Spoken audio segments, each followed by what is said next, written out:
Bonjour, c'est Ursule encore. On est le 21 octobre 2021. Amen. Alors, je viens sur la trompette ce matin encore et je viens proclamer le retour de notre Seigneur Jésus-Christ.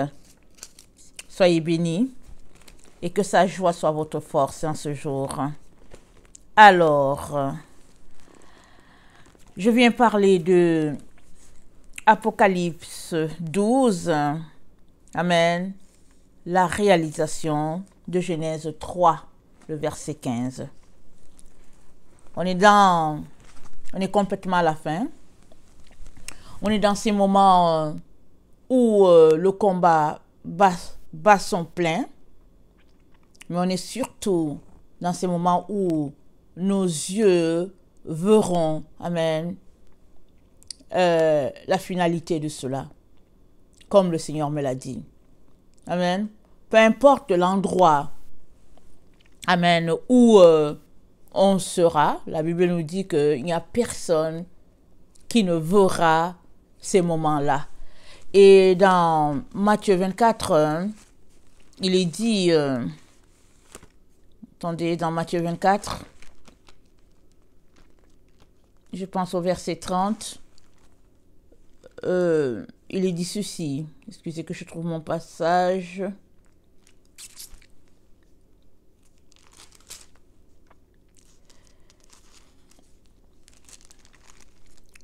Matthieu 24, le verset 29.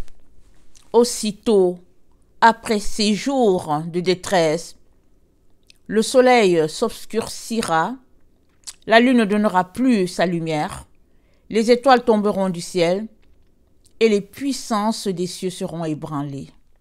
Alors, le signe du Fils de l'homme paraîtra dans le ciel. Toutes les tribus de la terre se lamenteront, et elles verront le Fils de l'homme venant sur les nuées du ciel avec puissance et une grande gloire. Amen. Donc, ce sera la fin. Amen. De ce combat-là, où les enfants de Dieu seront en possession quand on verra le Fils de l'homme venir dans toute sa gloire. Et pourquoi ça sera la fin de ce combat? Parce qu'ils prennent la venue du Fils de l'homme marque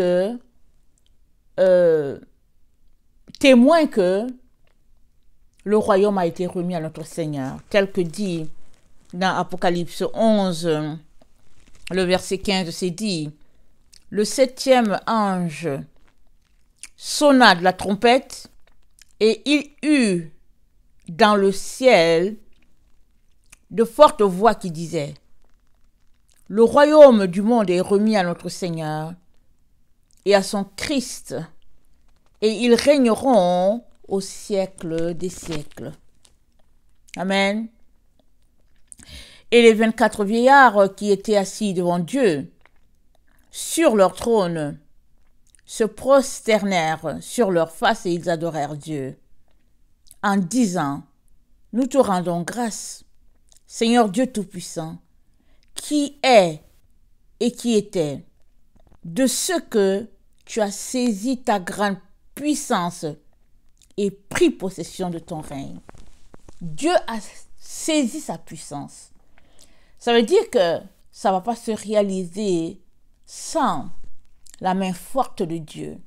Amen. Rappelons-nous, quand Israël devait sortir d'Égypte, Dieu avait saisi sa puissance. Moïse seul, avec Aaron, n'aurait rien pu faire avec leur sœur Marie. D'eux-mêmes, ils ne pouvaient pas. Malgré le bâton de Moïse qui avalait tous les autres serpents, ils ne pouvaient pas. Mais Dieu a saisi sa puissance et cela a pu se réaliser. Et quand Pharaon s'est rendu compte qu'il avait été dépouillé de ses esclaves, il a décidé de poursuivre Israël. Et, amen, Dieu a saisi sa puissance. La mer s'est retirée. Israël est passé. Et quand Pharaon, la troupe de Pharaon a voulu passer, ils ont été engloutis. Et Pharaon était sur le rivage. pour voir, amen, la chute de son royaume. Et on est dans le temps où ce ne sera pas un pays, l'Égypte, qui sombrera, mais ce sera l'humanité entière. Et l'humanité entière aujourd'hui, appelée Égypte, appelée Babylone, Babylone va sombrer et les enfants de lumière vont voir, amen, Babylone sombrer. Et aujourd'hui encore, Dieu vient nous dire, sortez du milieu de Babylone. Sortez de ce système. Dépouillez-vous de tout ce qui se passe dans ce système. Alors, si tu côtoies une église à la Babylone, sors de là. Secoue la poussière de tes pieds et va-t'en, va te trouver dans un endroit avec ton Seigneur, cherche-le. Parce que si tu es membre de Babylone, tu périras avec Babylone. Alors, dans Genèse 3, on sait qu'il y a eu un combat qui a commencé là-bas. Comment Dieu a placé ses enfants dans le jardin. Il les a placés. Et Satan est allé là-bas, l'ennemi de Dieu. Il est allé là-bas pour les tromper. Et Genèse 3, le serpent était le plus rusé de tous les animaux des champs que l'Éternel Dieu avait fait. Il dit à la femme, Dieu a-t-il réellement dit, vous ne mangerez pas de tous les arbres du jardin? La femme répondit au serpent, nous mangerons du fruit des arbres du jardin. Mais quant au fruit de l'arbre qui est au milieu du jardin, Dieu a dit, vous n'en mangerez point, vous n'y toucherez point. De peur que vous ne mouriez. Alors le serpent dit à la femme, vous ne mourrez point. Mais Dieu sait que le jour où vous en mangerez, vos yeux s'ouvriront. Et vous serez comme des dieux, connaissant le bien et le mal. La femme vit que l'arbre était bon à manger, agréable à la vue, et qu'il était précieux pour ouvrir l'intelligence. Elle prit de son fruit et en mangea, et en donna aussi à son mari qui était auprès d'elle, et il en mangea. Les yeux de l'un et de l'autre s'ouvrirent, ils connurent qu'ils étaient nus, ayant cousu des feuilles de figuier, ils s'en firent des ceintures. Et alors Dieu vient dans le jardin, et puis bon, il pose des questions, et puis il dit, où êtes-vous? Ils disent, nous sommes cachés, etc., etc. Et Dieu dit, mais est-ce que vous avez mangé ce que vous ne devez pas manger? Alors, ils répondent, Adam dit que c'est la femme dit que c'est le serpent, et voilà ce que Dieu dit au serpent. Le verset 15. Je mettrai inimitié entre toi et la femme, entre ta postérité et sa postérité. Celle-ci t'écrasera la tête et tu lui blesseras le talon. On va s'arrêter là. Amen. Excusez. Donc, la postérité de la femme écrasera la tête de celle du serpent et le serpent, quant à lui, blessera le talon de la femme. Amen. Alors, on me renvoie à Job 9, amen, le verset 17, pour comprendre un peu, blesser le talon. Alors, c'est dit, et quand il m'exaucerait, si je l'invoque, je ne croirais pas qu'il eût écouté ma voix. Lui qui m'assaille comme par une tempête, qui multiplie sans raison mes blessures. Alors, blessé au talon, ça veut dire que Satan va multiplier les blessures envers la femme, ou bien va multiplier les blessures envers la postérité de la femme. C'est-à-dire, il va toujours lui faire des coups bas. Amen. Il va toujours la provoquer, il va toujours lui tendre des pièges, afin qu'il y ait blessure. Que ce soit la blessure sur le corps, que ce soit la blessure au niveau des émotions, peu importe, constamment, fréquemment, son travail auprès de la femme, ça sera de lui infliger des blessures. Mais quant à la femme, Dieu dit au serpent, elle t'écrasera la tête. Elle en finira avec toi. Une fois pour toutes. Amen et alléluia. Et on est dans ce temps-là. C'est ça que Dieu nous dit. On est dans ce temps où ce qui a été prophétisé, ou bien ce qui a été déclaré de la bouche de Dieu comme conséquence d'un acte terrible, on est dans ce temps où ça vient, amen, c'est en train de se révéler. Alors, Dieu dit, je mettrai hostilité entre ta postérité et sa postérité. Il est en train de dire, je vais mettre la haine. Quand il y a inimitié, il y a de l'hostilité. Amen, ils ne s'entendent pas. En tout cas, ils ne se supportent pas. Amen, ils ne se supportent pas. Et c'est vrai que les enfants de lumière, ça ne passe pas avec les enfants des ténèbres. Ça ne passe pas. Et Dieu dit, je mettrai inimitié entre ta postérité et celle de la femme. Il parle au serpent. Entre, le mot entre, c'est le nombre 996. Je pense qu'on en a parlé avant-hier. Et ça envoie l'idée de l'intervalle, un intervalle, amen, entre deux choses, mais surtout c'est un intervalle dans le temps, amen. Alors Dieu dit au serpent, d'un temps A à un temps Z, il y aura l'hostilité entre la femme et toi, entre sa postérité et ta postérité. Et Dieu est en train de nous dire en ce moment que ce temps-là qu'il a délimité, même si on ne le savait pas, toi et moi, ce temps est fini. Ce temps est écoulé et on est dans le temps où il va fermer cet intervalle-là. Alléluia, amen. Et cet intervalle se fermera parce qu'il a remis, alléluia, la clé à la postérité de la femme. Et ceux-là qui détiennent la clé se trouvent à être les membres de l'église de Philadelphie. Apocalypse 3. Voilà ce que Dieu dit à ceux qui côtoient l'église de Philadelphie. Je connais tes œuvres. Voici, parce que tu as peu de puissance et que tu as gardé ma parole et que tu n'as pas renié mon nom, j'ai mis devant toi une porte ouverte que personne ne peut fermer. Personne. Voici, je te donne de ceux de la synagogue de Satan, qui se disent juifs et ne le sont pas, mais qui mentent beaucoup, mais qui mentent. Amen. Ils disent qu'ils sont juifs. Ils disent qu'ils sont chrétiens, mais ils ne le sont pas. Ils sont en train de mentir. Et Dieu dit à l'église de Philadelphie, je veux faire qu'ils vont venir se prosterner devant toi. Toi qui connais la vérité, toi qui marches pour la vérité. Et leur faire connaître que je t'ai aimé.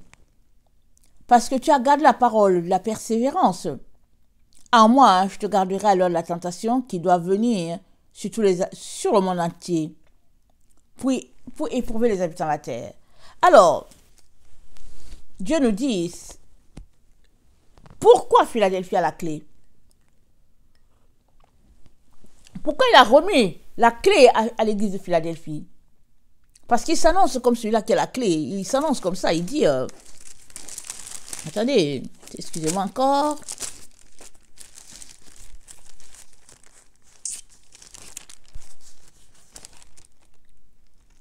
Il dit, écrit à l'ange de l'église de Philadelphie, voici ce que dit le Saint, le véritable, celui qui a la clé de David. Celui qui ouvre et personne ne ferme. Pardon, celui qui ouvre et personne ne fermera. Celui qui ferme et personne n'ouvrira. Amen. Lui, il s'annonce comme celui qui a la clé. Et il dit, tu n'as pas renié mon nom. J'ai mis devant toi une porte ouverte. Amen. Dans ce temps de troubles où nous trouvons, il y a une porte ouverte pour tous ceux-là qui n'ont pas renié le nom du Seigneur. Ils n'attendent pas que Jésus vienne les prendre. Ils sont très actifs dans l'évangélisation. Ils disent aux gens, hey, réveillez-vous. Réveillez-vous, Jésus arrive. Ils ne sont pas en train d'attendre les bras croisés, il va venir me chercher et tout ça et tout. Non, non, non. Ils sont actifs parce qu'ils savent que c'est au moment de la récolte. Amen. Alors, Dieu nous dit donc qu'on est dans ce temps-là où la postérité de la femme va écraser la tête du serpent. Et c'est fini. Et l'humanité sera délivrée de cette malédiction-là qui a longtemps pesé sur elle. Mais malheureusement, il y a une bonne partie qui seront coupés parce que ils se seront retrouvés à être les enfants de Satan. Amen. Et on se rend compte que c'est dans les idéologies, c'est dans nos pensées, dans la manière dont nous fonctionnons. Nous devenons soit enfants de la femme, soit l'enfant du diable. Maintenant, tu es le seul placé pour savoir où est-ce que tu es en réalité. Parce que tu ne peux pas être de deux côtés. Soit tu es avec le serpent, tu épouses ses idées, soit tu es avec la femme et tu as aussi ses idées. Parce que le serpent, il a dit à Ève dans le jardin, il a l'avoir trompée, il a l'avoir séduite, et après, il lui a dit, il lui a dit, mais Dieu sait que le jour où vous en mangerez, vos yeux s'ouvriront et que vous serez comme les dieux connaissant le bien et le mal. Regardez, il a menti sur Dieu, il n'a pas de respect, il n'a pas de considération pour son créateur. Et il ment, il dit que oui, Dieu sait que, comme si Dieu ne voulait pas le bien de ses enfants. Or, ils étaient déjà des petits dieux, Adam et Ève. Parce que Jésus a dit, n'est-il pas écrit dans votre parole, vous êtes des dieux. Et ils n'ont pas réalisé qu'ils ont été créés à l'image de Dieu. Si tu es créé à l'image de quelqu'un ou de quelque chose, tu es comme la chose. Tu es la copie de la chose. Alors, le diable, donc, les enfants, ou bien les enfants du diable, voilà, ils ont une manière de concevoir la vie qui est tout à fait différente de celle des enfants de Dieu. Amen. Ils se comportent comme l'église de Laodicée. Et Dieu dit, non, non, non, que ton oui soit oui et que ton non soit non. Parce que tout le reste, ça vient du diable. Et Dieu dit, non, on ne peut pas en même temps marcher selon le bien et selon le mal. Non, on choisit notre combat. Amen.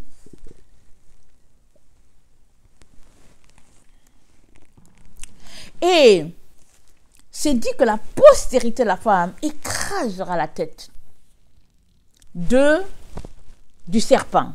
Je suis allé voir le mot postérité, le nom postérité. Amen. Autant l'intervalle, j'avais vu 996, c'est-à-dire c'est un espace de temps que Dieu a délimité. Ça a commencé dans le jardin d'Éden et ça finissait à quelque part. Amen. Et Dieu nous dit, ça finit dans notre temps. Nous sommes ces gens-là qui allons voir la réalisation de cela. Et là, maintenant, je suis allé voir le mot semence. Et c'est le nombre 2233. Amen. Et ça veut dire descendance. Ça veut dire des grains qui sont jetés. Amen. Et ça produit. C'est ça que ça veut dire. Alors, Dieu dit à la femme, ou bien il dit au serpent, les grains que la femme aura sémés, amen, ça produira le fruit qui fera que ta tête sera écrasée. Ça veut dire quoi? Ça veut dire que on est dans le temps où on récolte ce qu'on aura sémé. Jésus a dit, il a dit, il n'y a rien de caché qui ne sera révélé. Alors, quand quelque chose est caché, ça veut dire que tu sèmes loin des regards. Mais que sèmes-tu? Sèmes-tu la bonté? Sèmes-tu la méchanceté? Si tu sèmes la bonté, il sortira de là quelque chose de bon. Parce que tu as sémé la bonté, n'est-ce pas? Si tu sèmes la méchanceté, il sortira de là aussi quelque chose de méchant. Et Dieu est en train de nous dire que dans les temps dans lesquels nous sommes, la semence du serpent produira, la semence de la femme produira. Et nous sommes déjà en train de comprendre que le serpent, amen, a sémé jusqu'à ce que dans les temps dans lesquels nous sommes, il est dragon, il est devenu le dragon. Le serpent a sémé, jusqu'à il est devenu le dragon. Il a pris de la force, de la place, et puis il est devenu le dragon. Regardez. Apocalypse 12. Excusez.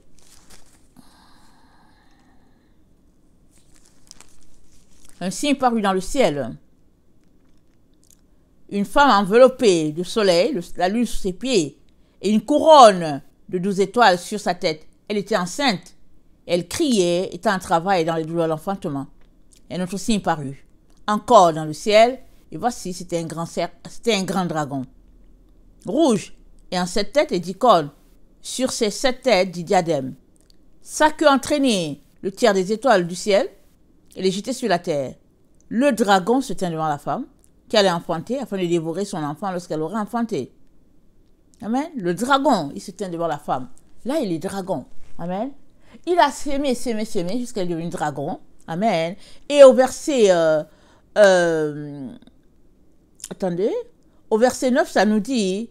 Il fut précipité, le grand dragon, le serpent ancien. Amen.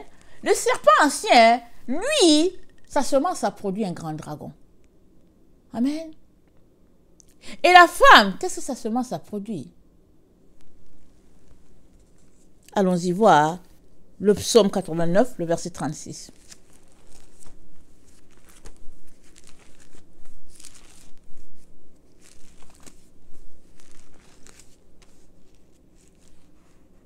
Le psaume 89, le verset 36 nous dit: J'ai juré une fois par ma sainteté, mentirai-je à David? Sa postérité subsistera toujours. Son trône sera devant moi comme le soleil, comme la lune. Il aura une éternelle durée. Le témoin qui est dans le ciel est fidèle. Amen. Alors, la semence de la femme a marché, elle a produit, jusqu'à ce que finalement, amen, elle a éclos, si on peut le dire, dans la famille de David. Et de la famille de David, il sortira un rejeton, amen, qui pètera la terre. Amen, si on peut le dire ainsi, qui gouvernera la terre. Amen. Jésus est venu, il s'est glorifié, amen, et il nous dit encore que il se reflètera encore en chacun d'entre nous dans ce temps de la fin, c'est-à-dire que nos corps mortels seront transformés en corps immortels, et au milieu de la génération, au milieu des humains, il trouvera un qui pètera, qui gérera ce monde-là, amen, pendant que lui, Jésus, il sera toujours dans la présence de son Père, intercédant pour nous. Vous comprenez que si Jésus quitte les cieux pour venir s'asseoir, pour régner dans le millénium, en tout cas, il y aura un problème, n'est-ce pas? Parce que la Bible dit, il est là, il intercède pour nous.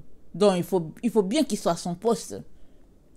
Et on comprend quand il nous dit que le serviteur qui sera là, je lui confierai. Amen. Je lui confierai des charges. Quel est le serviteur qui sera là en train de s'occuper des brebis? Je lui confierai beaucoup. Alors, la semence, ça veut dire la descendance. Ça veut dire la racine. Ça veut dire concevoir. Amen. ça veut dire, bon, la postérité de la femme, c'est la semence, mais au fait, c'est concevoir. Amen. Comme, écoute, accoucher, ou bien tomber enceinte, et après, accoucher. C'est ça que le Seigneur nous dit. Et, attendez, je continue de regarder mes différents nombres.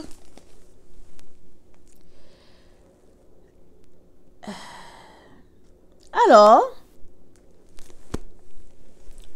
le serpent, il a commencé, amen, à séduire Ève, et on est rendu au stade où il est devenu dragon, amen, pour confronter la femme, c'est-à-dire, il s'est retrouvé avec plusieurs serpents, amen, ils sont devenus une force, un dragon, amen, et il se matérialise en esprit de mal dans le cœur de ceux qui lui ont ouvert la porte.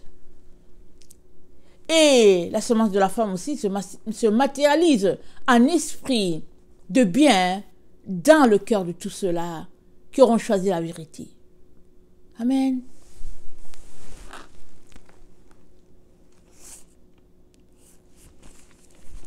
Et Dieu nous dit que la fin de tout ce combat-là, c'est en train de se dérouler. Amen. Que tu sois conscient ou pas, c'est en train de se dérouler. Mais il est en train de nous dire que nos yeux expérimenteront, ou bien nos oreilles, tout ce qui a été déclaré par la bouche du Père par rapport à cette injustice-là qui a été commise dans le jardin d'Éden. Dieu avait un plan pour ses enfants. Le plan a été amoché par l'ennemi de Dieu. Et Dieu permet encore à ses enfants bien-aimés de continuer avec ce plan-là. Mais il y aura un bon nombre qui seront coupés. Et il y aura eu 6 ans pour que les humains puissent se placer d'un bord ou de l'autre. Évidemment, on ne vit pas 6000 ans. Mais, dans ton passage sur la terre, que ce soit un passage de 30 ans, de 100, tu as la responsabilité de travailler de manière à ce que tu puisses être trouvé aligné derrière la femme. Amen.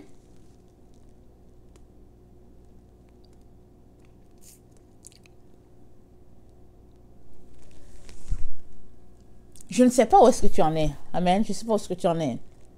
Avant de faire l'autre leçon, amen, je voulais tout simplement apporter ce lien-là entre les deux, la Genèse et Apocalypse, pour te dire, ce n'est pas un élément isolé entre les deux. Apocalypse 12, amen, nous parle de la fin de ce combat-là. C'est ça qu'Apocalypse 12 nous dit. Il est donc important que toi et moi puissions nous situer par rapport à ce combat-là. Sommes-nous, ou bien faisons-nous partie de ces personnes-là indésirables, amen, ou bien, je veux dire des personnes indésirables, c'est-à-dire, si tu ne marches pas selon le monde, tu es indésirable. Et Dieu merci, ça veut dire que tu es désiré par ton Dieu. Mais si ce sont les choses qui se passent dans ce monde qui t'attirent, alors tu seras défait. Amen. Lors de l'attribution des récompenses, tu seras défait. Tu ne te trouveras pas parmi les lots des enfants de Dieu.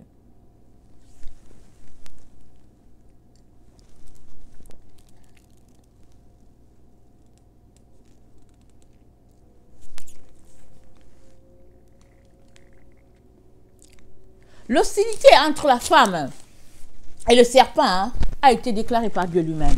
Ce n'est pas toi ou moi qui l'avons imposé, c'est Dieu. Qu'est-ce qu'il est en train de nous dire? Il est en train de nous dire que tu ne peux pas marcher selon le monde et marcher selon Dieu. C'est lui qui l'a établi.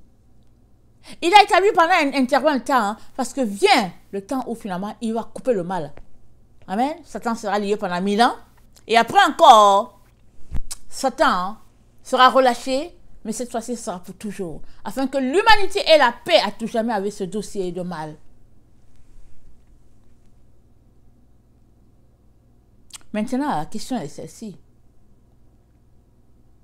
As-tu assez fait le ménage pour ne pas te retrouver à être aligné en arrière du dragon?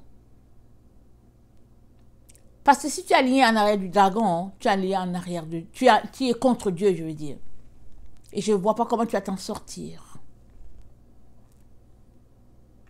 Il est donc très important que tu puisses prendre le temps devant Dieu pour savoir si, en réalité, tu marches selon ce qu'il a dit, ou bien si tu marches selon ce que Satan, selon ce que le monde veut, selon ce que Satan a établi. On ne peut servir deux maîtres. On haïra l'un, on méprisera l'autre. On aimera l'un, et puis on amochera l'autre. Il est donc très important que chacun d'entre nous sachions qui nous servirons. Et si c'est le Christ que nous choisissons de servir, il est très important qu'on laisse toutes les autres choses de côté. Amen. Que le Seigneur bénisse sa parole. Je vous aime beaucoup et Dieu davantage. Maranatha, Jésus revient. Amen et amen.